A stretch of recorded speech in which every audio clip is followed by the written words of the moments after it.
Donc, si l'univers quitte ici, cet univers, on appelle ça, on va appeler ça ici alpha, ici on appelle ça lambda.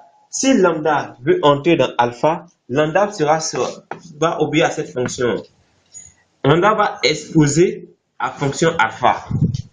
Et si lambda expose la fonction alpha, que alpha est infiniment petit devant lambda, la vitesse aussi obéira à l'énergie de propagation. Donc, comme la vitesse obéira aussi à l'énergie de propagation, l'énergie alpha sera strictement inférieure jusqu'à atteindre le zéro de l'énergie bêta. Et comme nous l'avons vu, je vous ai dit que si nous avons un F sur 10 epsilon F, imaginez-vous que nous avons 10 epsilon 3F sur 10 epsilon 100 F. L'élément tend à s'annuler.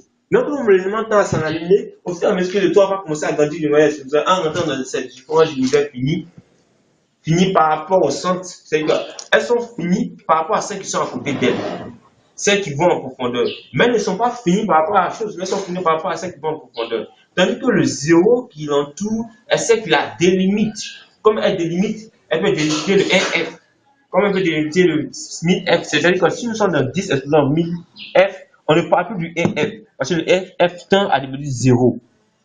Donc c'est comme si l'univers qui est ici tendait à s'annuler.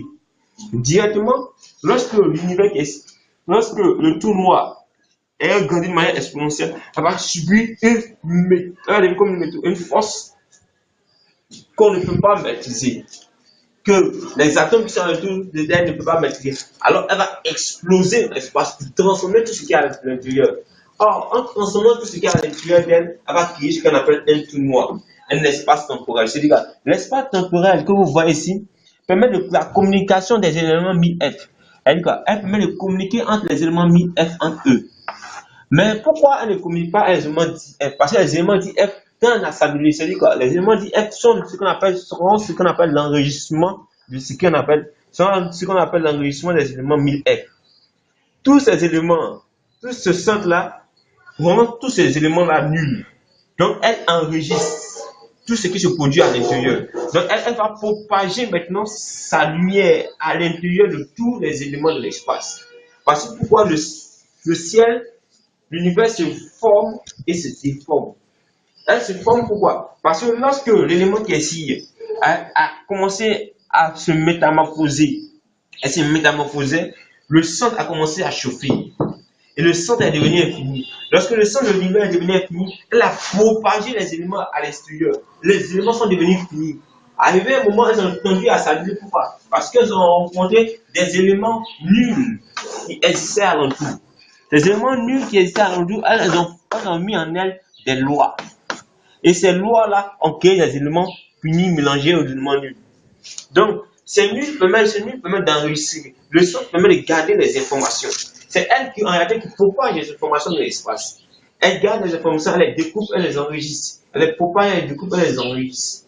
Donc, pour faire mesure qu'elle les propage, qu'elle les découpe et qu'elle les enregistre, toutes les informations sont gardées dans ce qu'on appelle le nul.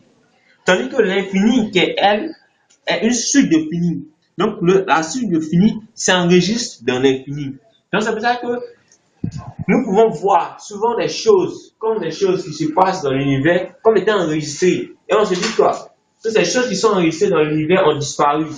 Donc, ces choses qu'on dit qui ont disparu dans l'univers sont tous enregistrées. C'est pour ça qu'on d'autres parlent de loi de la transformation.